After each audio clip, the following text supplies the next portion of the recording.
السلام علیکم ورحمۃ اللہ وبرکاتہ بسم اللہ الرحمن الرحیم۔ آج کے لیکچر میں انشاءاللہ ہم سورہ اخلاص کی پہلی آیت کے پہلے 3 ورڈز کو ایکسپلین کریں گے۔ سورہ اخلاص کی پہلی آیت ہے قل هو اللہ احد۔ اس سورت کا آغاز ہوتا ہے لفظ کل سے، اور لفظ کل کے مختلف پہلوؤں کے مطابق مختلف مفہوم بنتے ہیں۔ ایک مفہوم کے مطابق اس سورت کے آغاز میں قل سے مراد نہ صرف یہ ہے کہ نبی اکرم صلی اللہ علیہ وآلہ وسلم اسے پڑھیں، بلکہ ساتھ ساتھ یہ لفظ بھی یہ تجویز بھی کرتا ہے کہ وہ اس سورت کے پیغام کا اعلان بھی کریں، کیونکہ لفظ کل کے ذریعے اس بات کا حکم دیا گیا ہے۔ ایک اور مفہوم کے مطابق اس کے آغاز میں کل کا موجود ہونا ان سوالوں کا جواب ہے جو سوال مشرکین مکہ ہمارے نبی اکرم صلی اللہ علیہ وآلہ وسلم سے اللہ تعالیٰ کے بارے میں پوچھا کرتے تھے۔ اگر عظیم قرآنی حکمت کے نقطہ نظر سے اسے دیکھا جائے تو معلوم یہ ہوتا ہے کہ اللہ تعالیٰ پر ایمان اتنا گہرا، فطری اور ذاتی ہے کہ ہم نے اس سورت کا پیغام خود کو اور دوسروں کو بھی بتانا ہے۔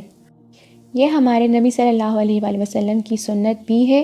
انہیں اس سورت کے پیغام کو لوگوں سے کہنے کا حکم دیا گیا ہے، اور ہم چونکہ ان کے امتی ہیں تو یہ حکم ہمارے لیے بھی ہے کہ ہم اس سورت کا پیغام خود بھی سیکھیں اور دوسروں کے ساتھ شیئر بھی کریں۔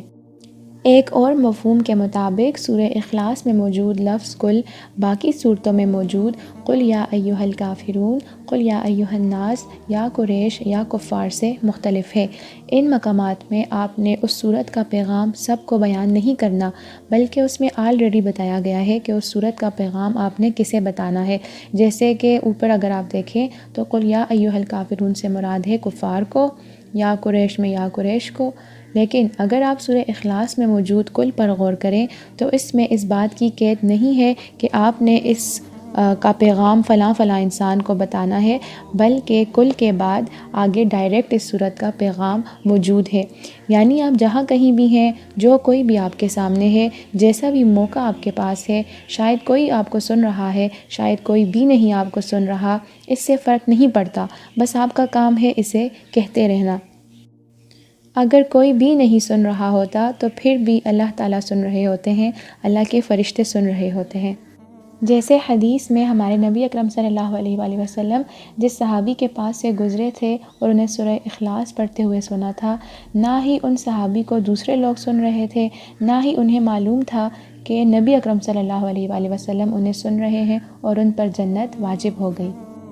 ہمیں یہاں لفظ کل سے یہ پتہ چلتا ہے کہ اس سورت کو پڑھنے، سمجھنے اور اس کے پیغام کو آگے پھیلانے کے فوائد اس قدر عظیم ہیں کہ اللہ تعالیٰ نے اپنے نبی صلی اللہ علیہ وآلہ وسلم کو ایسا کرنے کے لیے لفظ کل استعمال کیا ہے۔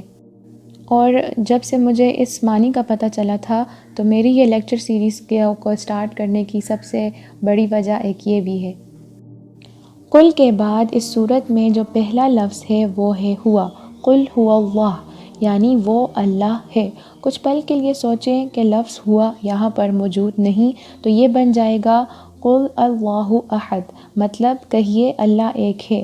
یہ جملہ بامعنی ہے اور سمجھ بھی آ رہی ہے، لیکن آیت کے مطابق مطلب بنتا ہے کہیے وہ اللہ ہے ایک، یعنی وہ اللہ ہے اور پھر ایک، دونوں الگ الگ ہیں۔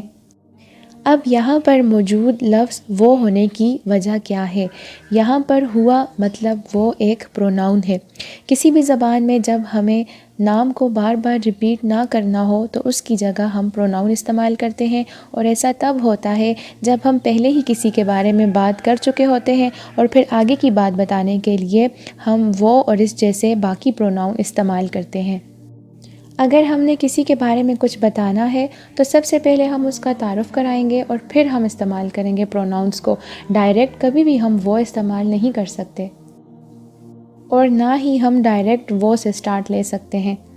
جس طرح جتنی بھی کہانیاں ہوتی ہیں ان میں ہم پہلے بتاتے ہیں اور اس کے بعد پھر پروناؤن کا استعمال کرتے ہیں۔ جیسے ایک گاؤں میں ایک کسان رہتا تھا، پہلے اس کے بارے میں بتا دیا، پھر آگے کی بات سٹارٹ کریں گے ہم پروناؤنس کو استعمال کر کے۔ وہ بہت محنتی تھا، وہ بہت ایماندار تھا، اور سننے والوں کو بھی سمجھ آ جائے گی، کیونکہ جب آپ کہیں گے کہ وہ بہت محنتی تھا، ایماندار تھا، تو سننے والوں کے ذہن میں آلریڈی ہوگا کہ یہ بات کسان کے بارے میں کی جا رہی ہے۔ پروناؤن ہمیشہ ناؤن کی طرف واپس جاتا ہے اور ہم نے پہلے ہی ناؤن کے بارے میں بتایا ہوتا ہے۔ اسی کنسیپٹ کو اگر آپ اس صورت میں غور کریں تو صورت کے آغاز میں وہ استعمال ہوا ہے، اور حالانکہ اس سے پہلے کسی کے بارے میں کوئی بھی بات نہیں کی گئی، یعنی یہاں پر ناؤن موجود نہیں ہے بلکہ ڈائریکٹ اسٹارٹ ہی پروناؤن سے ہو رہا ہے۔ اس کی خوبصورتی یہ ہے کہ یہ کسی ایسے ناؤن کی طرف واپس جاتا ہے جو ہمارے ذہنوں اور دلوں میں پہلے سے موجود ہے۔ یہ اللہ تعالیٰ کا بیان کرنے کا طریقہ ہے کہ سوال اس آیت میں موجود پروناؤن وہ سے کون مراد ہے، اس کا جواب کسی ایسے نام کا حوالہ دے رہا ہے جو آپ کے دل اور ضمیر کے اندر پہلے سے موجود ہے۔ اب اگلا لفظ ہے اللہ، جیسے قل هو اللہ، یعنی وہ اللہ ہے۔ حقیقت میں دیکھا جائے تو یہ خود ایک پورا جملہ ہے جو بیان کرتا ہے کہ وہ اللہ ہے۔ جب اللہ نے ایسا کہا، انہوں نے نہ ہی اللہ کو اس جملے میں ڈسکرائب کیا، نہ ہی مزید وضاحت میں گئے، بلکہ ایک روشنی ڈال دی ہے کہ جو نام ہمارے دلوں میں پہلے سے موجود ہے وہ اللہ ہے۔ اب اگر ہم لفظ اللہ کو دیکھیں، لفظ اللہ منفرد ہے۔ اللہ تعالیٰ نے اپنی تمام نازل کردہ کتابوں میں اپنے لیے یہی نام استعمال کیا ہے، خواہ وہ عربی میں ہوں یا وہ دوسری زبانوں میں۔ یہاں تک کہ قرآن اور پچھلے صحیفوں میں بھی اللہ کا اصل نام اللہ ہے۔ اس لیے اس لفظ کا تعلق صرف عربی زبان سے نہیں ہے بلکہ اس کا تعلق تمام انسانیت سے ہے، اور یہ نام حضرت آدم علیہ السلام کے زمانے سے ہے۔ اگر اس لفظ کو عربی گرامر کی روح سے دیکھا جائے تو نہ صرف اس لفظ کے پیچھے جو کنسیپٹ ہے وہ بھی یونیک ہے، بلکہ یہ لفظ بذات خود بھی بہت ہی یونیک ہے۔